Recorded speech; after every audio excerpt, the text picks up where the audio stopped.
Domingo, eu cheguei no serviço e era 00:30 quando eu deitei para dormir, né? Quando foi mais ou menos umas 1:30 da manhã, né? Eu acordei já com um barulho meio estranho, porque aonde eu moro é uma área que já teve um ataque, né? Devido à situação do tráfico, do tráfico. E depois, quando foi mais ou menos umas 2:07 da manhã, a gente acordou com aquele monte de tiro, né? Muito tiro. A gente não sabia se identificar se era na comunidade ou não. Algumas pessoas falaram que era. E também ontem, né, na madrugada dessa segunda-feira para terça, a gente passamos um sufoco, porque nessa madrugada foi bem pior, né? Foi mais perto da nossa casa aqui, próximo. A gente escutava as pessoas passando, batendo, né, nos portão e vários barulhos de rojão, entendeu? Foi uma coisa muito dolorosa, assim, de ver meus filhos apavorados. Entendeu? As crianças com medo, perguntando o que estava acontecendo. Foi muito tiro mesmo, muito tiro, entendeu? Muito, não foi pouco. Rojão, entendeu? Parecia tiro de metralhadora pro alto, entendeu? Eles gritavam, botando os outros botar a cara, pedindo as pessoas para botar a cara. Não sei quem que estava pedindo para botar a cara, mas a gente ficava desesperado com medo deles entrar na nossa casa, entendeu?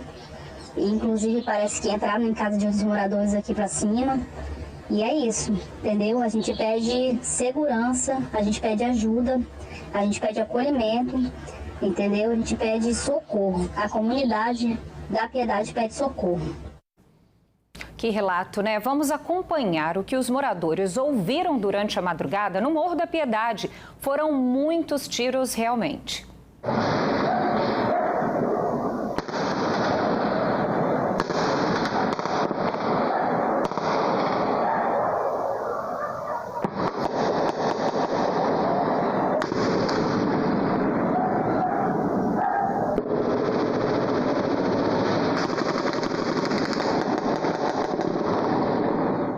E esse clima de medo, de terror, é comum na vida dos moradores dessas comunidades que são dominadas aí pelo tráfico de drogas. Então, bora falar sobre esse assunto com a psicóloga Letícia Santana e com o especialista em segurança pública, Rosley Medeiros. Boa tarde, obrigada pela presença de vocês aqui no Fala Espírito Santo. Um assunto tão delicado, né? Assustador, eu acho que é estarrecedor. Ouvir o relato dessa moradora e depois realmente todos esses tiros, quer dizer, pessoas extremamente submetidas à violência e sem horário, né? Complicada essa situação, né, Rosley? Boa tarde, Ana. Boa tarde a você que nos acompanha aqui no Fala Espírito Santo. De fato, né, a gente tem percebido que enquanto a gente tiver uma situação em que a população não se sinta minimamente segura, Ana, a gente vai vivenciar isso cada vez mais. A população com medo de sair, com medo de fazer as suas afazeres mínimos, né, de lidar com o seu cotidiano, mas ao mesmo tempo a gente vem visto a escalada da violência aqui na Grande Vitória, né? A gente tem percebido que o poderio bélico dos criminosos, né, a falta de medo da polícia, né, e a polícia muitas vezes fechada, né, no sentido de com medo também de agir, e isso vai gerando esse ciclo da violência que a gente vem acompanhando, Ana, aqui na Grande Vitória principalmente, o que é lamentável. Pois é. Vou perguntar para você, Letícia, qual a situação, assim, que, por exemplo, crianças, né? A gente está em período de férias, é uma situação bastante delicada, quer dizer, as crianças que às vezes estariam na escola de manhã, nesse caso os tiroteios foram registrados durante a noite, no meio da madrugada, mas enfim, sair para a escola, né? Já é um momento também de muito medo, mas uma situação de férias é diferente, quer dizer, muitas vezes os pais saem de casa para trabalhar, vamos colocar em 99% das vezes, e deixam os filhos em casa porque eles estão de férias e não tem com quem deixar. Muito delicada essa situação, né? É um clima de terror. Como manter a saúde mental, o equilíbrio para conseguir seguir a rotina, Letícia? É até complicado nós falarmos de saúde emocional dentro de um contexto de tanta vulnerabilidade, né? Se a gente for acompanhar a reportagem, quantas vezes as pessoas repetiram a palavra medo? Então, se você pensa num ambiente familiar, a sua casa, como um local de proteção, um local que você deveria encontrar paz, acolhimento, e esse local não existe, a gente começa a perceber que saúde emocional, falar disso passa a ser algo contraditório. Não existe saúde emocional dentro de um ambiente em que você está 100% se sentindo vulnerável.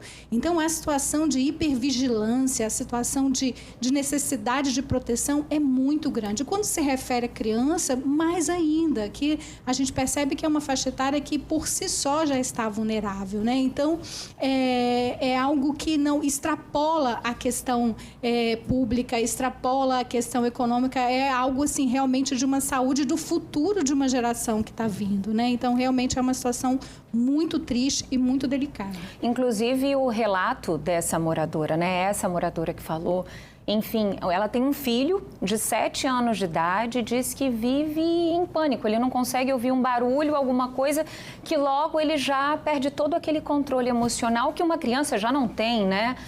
Sim, e isso deixa marcas, né, Ana? A gente está falando de 7 anos, né? Então, provavelmente dentro da comunidade você tem gestantes, você tem bebês, você tem idosos. Então, cada um dentro da sua condição é marcado por episódios de violência. É um contexto de guerra, né? Então, quando a gente fala, por exemplo, do transtorno do estresse pós-traumático, a gente fala de um transtorno referente a contextos de guerra. Então, dentro desse contexto, a gente pode perceber, sim, que tem uma incidência, né? Porque você está o tempo todo lutando pela sua vida. Então, o seu corpo está o tempo todo hipervigilante para te proteger de algo, né? Em estado de alerta constante. Constante. E isso desencadeia uma série de problemas aí futuros. Transtornos de ansiedade, acredito, síndromes do pânico, isso tudo, sim, né? E tudo isso, e também o desenvolvimento neurocognitivo da criança. Então, às vezes, você começa a perceber que a criança cresce dentro daquele contexto e toda a sua vida é atravessada por esse episódio, por esse trauma. Então, o desenvolvimento cognitivo, a estabilidade emocional, a condição de compreender, né, o que está sendo ensinado, de lidar com os seus pares. Então, é uma existência que é comprometida por conta dessa sequência de episódios. Rosley, quando a gente fala em todo esse cenário, esse clima emocional, né, enfim, de medo, de pânico vivido pela comunidade, tem ainda um reflexo que é bastante significativo, que são moradores que já começam a falar assim, eu preciso sair daqui. E às vezes é um espaço conquistado ali com bastante luta para se manter naquele local e de repente começam a pensar em deixar tudo para trás, para tentar fugir dessa violência. Isso também é um grande reflexo de toda essa insegurança, né? Totalmente, Ana. Não só dessa insegurança, mas desse processo de violência que nós estamos constantemente vivenciando, né?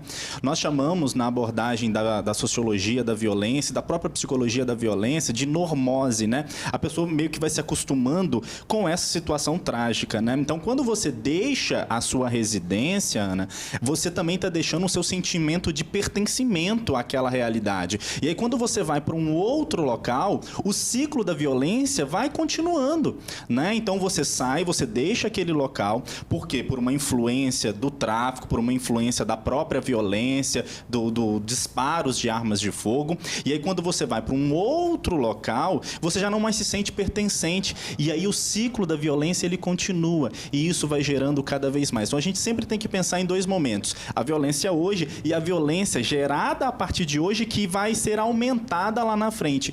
E quando você deixa esse espaço de pertencimento, isso vai continuar gerando mais e mais violência. E quando a gente tem, como a Letícia mesmo disse, quando nós temos crianças envolvidas nessa situação, a violência tende a perpetuar e nós vamos continuar colhendo o fruto, né? Um fruto ruim, é evidente, dessa violência que nos leva a ter medo de sair de casa o tempo inteiro.